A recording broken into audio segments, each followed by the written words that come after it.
Most people don't know what's holding them back, but you do because you listen to me, Sam, your self-care guru and journal junkie. Welcome to Journal Entries, your safe place where you can tune in weekly to get tips, tricks, and journal prompts to uncover your feelings, gain clarity, and make your move. Hello, hello. As always, I'm so excited for this week's episode. This week is all about boundary setting, and I'm smiling if you can't tell because I was so bad at setting boundaries. So I kind of think it's funny that I'm not teaching about boundaries, definitely not, but teaching you what I've learned and my aha moments through journaling. And from there, this is the very beginning. So I know that the next step is definitely, taking action and starting to set the boundaries, starting to hold those boundaries. But my journal entry around this was just so eye-opening that I was like, I have to share this and I want to share it right now. So I hope that this episode gets you thinking about any boundaries that you might have or want to have and how to go about setting it. Or my aha moment came from reflecting back on why I haven't been setting them. That was like my big breakthrough that I was like, okay, this encourages me to start setting the boundary. So let's get into it. It all started when I signed up for Dr. Becky at Good Inside. If you don't know her, she is like a parenting coach. That is not the name that she goes by. I think she's a therapist, but she helps parents with kids. And I initially signed up for support and tips and whatnot with sleep issues with Griffin. But she just posted recently about having a boundary workshop, and I expected it to be like how to set and hold boundaries with children, because I feel like I could do better at that. I feel like I'm firm with Griffin, but also he gets a lot of what he wants because I'm just so exhausted all the time that like if I can avoid a meltdown, I do it. So that means sometimes dinners are dessert. Or I mentioned this in an email once, if you're on my email list. One time dinner was a bowl of cinnamon sugar because he just loves that right now. Not my highlight. I do judge myself for that, but he was happy and there was no tears. So anyways, that's what I was hoping to get out of this workshop. And honestly, the whole thing, I finished the workshop today. The whole thing is just about general boundaries and our personal wants and needs, and then how you can go about setting that with anybody in your life, children or not. Like it wasn't focused on children. And I was like, I just was not expecting that. But the first thing that she encourages us to do is an activity called the boundary arc.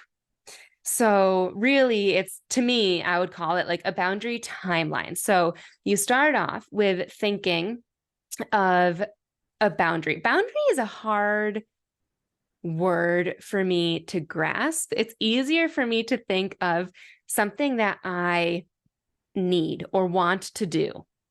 So if I want to do something for myself, or if I don't want to do something, if a friend is coming in town and I am so exhausted, I don't want to go out to breakfast with her or whatever. So there's a need that I want to do or not do.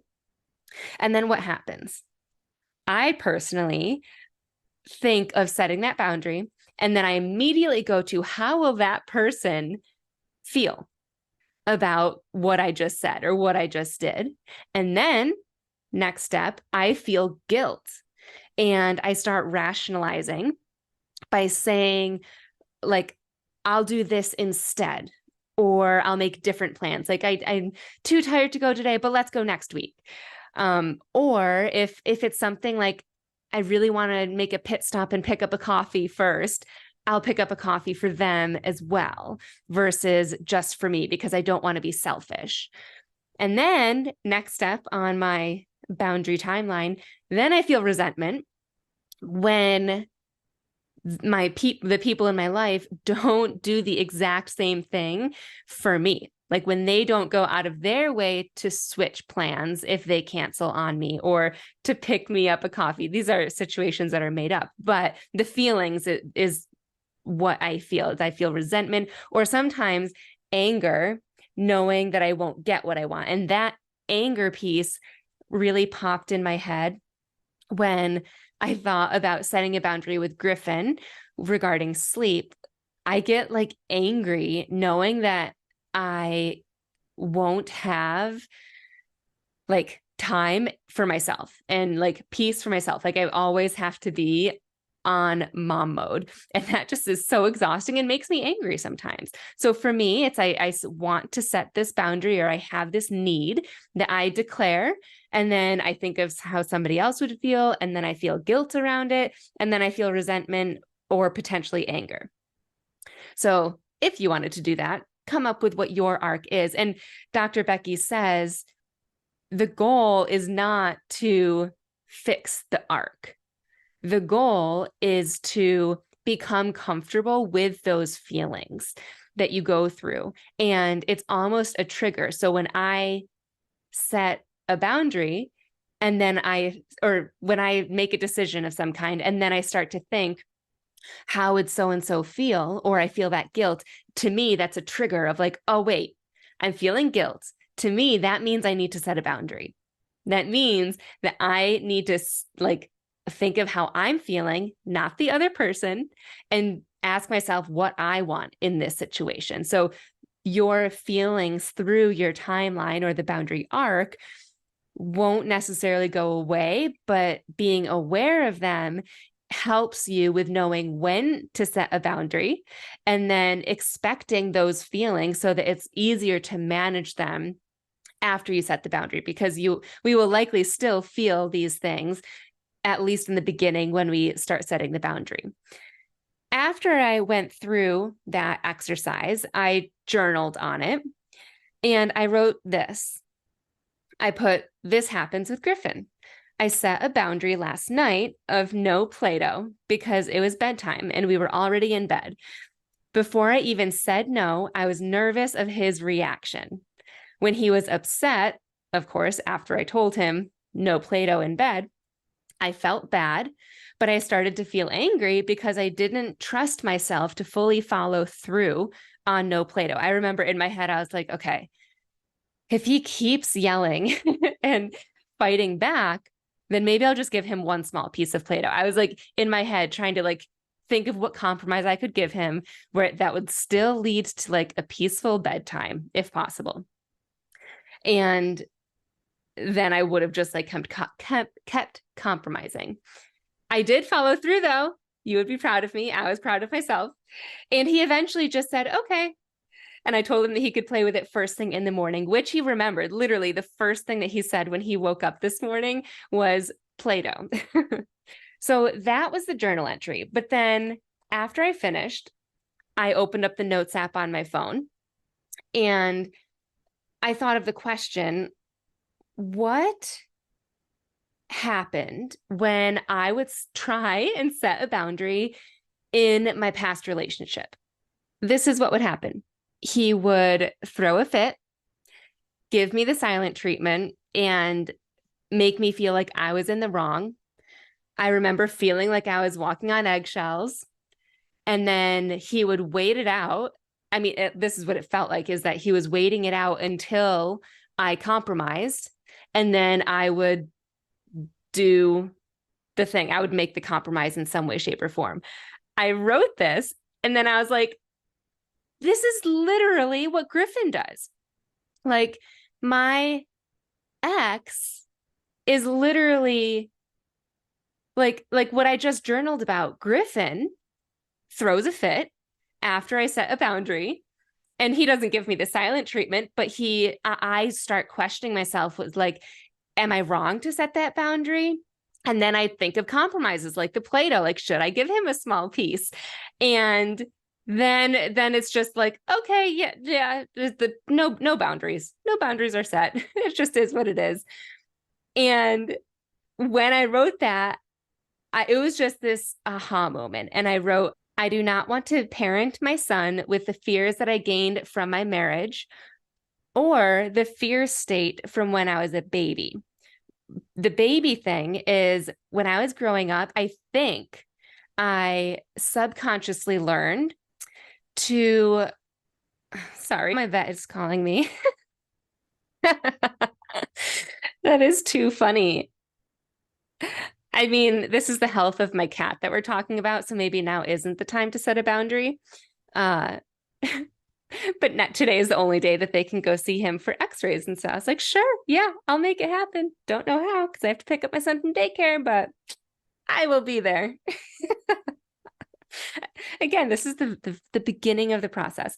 Okay, so I have a twin sister for anyone that doesn't know. And after we got back from the hospital, she got really sick. And I don't know, I just feel like anytime I've done like visualization or meditation, I go back to that and I don't remember it consciously, but I just feel like it was at that point when she was like hooked up on like the ventilator. I feel like I've told this story before because I've also not known how to say that word before. So this may be the second time you're hearing this, but she required so much care and attention that I think as a baby, I kind of learned and absorbed to kind of like stay out of the way if I could. And like basically to stunt my own need, like my needs and desires and wants and whatnot weren't as important as the sick baby right there, as my twin sister that was screaming and crying and needed help and whatnot. So I don't want to parent my son with those fears of like not speaking up, not setting boundaries because I'm afraid and like letting him rule the show, or truly just being afraid to state my wants and needs. There were lots more notes that I have from both my journaling and the workshop, but a big one, because I think that a lot of people feel guilt when they set a boundary, when they state their need, when they stand up for themselves, however you want to think of it, they feel guilt. But Dr. Becky said, is it really guilt? Or are you taking on someone else's disappointment? And she kept doing this visualization of just like drawing a circle, or in my head, I just kept picturing a bubble around me. And my bubble was filled with what I had stated. And then the other person's bubble is filled with the disappointment. And guilt technically is like if we yelled at someone and we didn't mean to yell. Yelling is against our core values and we feel guilty for acting out of character. But guilt is not setting a boundary and then absorbing the disappointment from the other person's bubble and being able to take the time to visualize what we are feeling. We feel good. Do we feel good that we just said no or said yes or whatever our boundary is? We set that. And then the other person has a reaction that we don't need to absorb. Instead, we can just honor it, kind of like we do with children. I know that by me saying no, it's upsetting. You were expecting me to show up and I felt too exhausted to, and I would also be disappointed. And she kept saying that people often don't necessarily want to get their way. They just want to be seen. They want to be their emotions to be validated. And usually by saying that, it's enough. They just will de-escalate and calm down. And if your relationship can't survive that, then that's a bigger issue. That was really big for me because guilt is like the number one thing. And so I wrote that down as a note. Is it really guilt, or am I taking on somebody else's feelings? And instead, I can choose to be proud and happy of the boundary that I just set. And lastly, the aftermath of setting a boundary likely will not feel like pride and happiness and joy and like cheerleaders are cheering for us. It will feel uncomfortable. It will feel like we are continuing the arc, the boundary arc that we had started with. And so I'm going to be repeating to myself that it is safe to set boundaries, that I am learning to trust myself, and also remembering to tolerate the discomfort as my brain rewires. When we take a new bold action, our bodies aren't used to it. Our brains aren't used to it. And so during that discomfort, our brains are like, whoa, whoa, whoa, she said no, or she did this. And our brains are rewiring and giving us more strength for the next time that we are in this situation. So tolerating the discomfort, knowing that that's what's happening, and kind of taking a breath and thanking my body, thanking my brain, and trying to remember to celebrate that. This workshop, but also the journaling that I did after that. And so I'll type out the journal entries in the show notes, or the journal prompts rather, in the show notes for you. But just quickly, it was what happens or happened when you set a boundary. And I personally said in my past relationships, because I knew that that was like a thing for me, but maybe for you, it's with your family, maybe it's with your friends, maybe it's in general with everybody. So what happened in the past, and try and create that storyline so that you can see any similarities, and you might have an aha moment as well. Lastly, I did want to say that for August only, I have 60% off on my journal prompt archive. So that is where you get 100 journal prompts. And what I love most about it is that it's split up based on emotional goals. So if you want to work on reducing stress or self-sabotage or communication, career, inspiration. Also, if you want prompts for when you're feeling good, I feel like boundaries is a really good one for a day where you're feeling good or just want to better understand yourself, because there are so many days like that where we're not feeling like super like any big feeling. Those are the best days to be like, all right, let's explore this topic. So 100 prompts, but there's also a mood tracker so that you can see how your mood improves or fluctuates as you journal for 30 days. And it also includes my breakthrough blueprint, so that it's not just a prompt, but you get prompted throughout your journal entry. So it's not just, venting or, writing affirmations. It's helping you start off with an emotion or a prompt, and then going through the process of how I prompt myself through to get to a point of a breakthrough, of the aha moments, of really realizing what action steps could be to start acting differently, so that you're showing up differently and creating the life that you want and creating how you want to feel. So that is 60% off, meaning it's only $27. So I will add that link in the show notes. Thank you so much for tuning in, and I will see you next week. Thanks so much for tuning in to this week's journal entry. I love connecting with my listeners, so make sure you screenshot this episode and tag me on Instagram at samantha.s.says so I know you're listening. And don't forget to grab your free training and journal prompts at www.samanthapenkoff.com/podcast.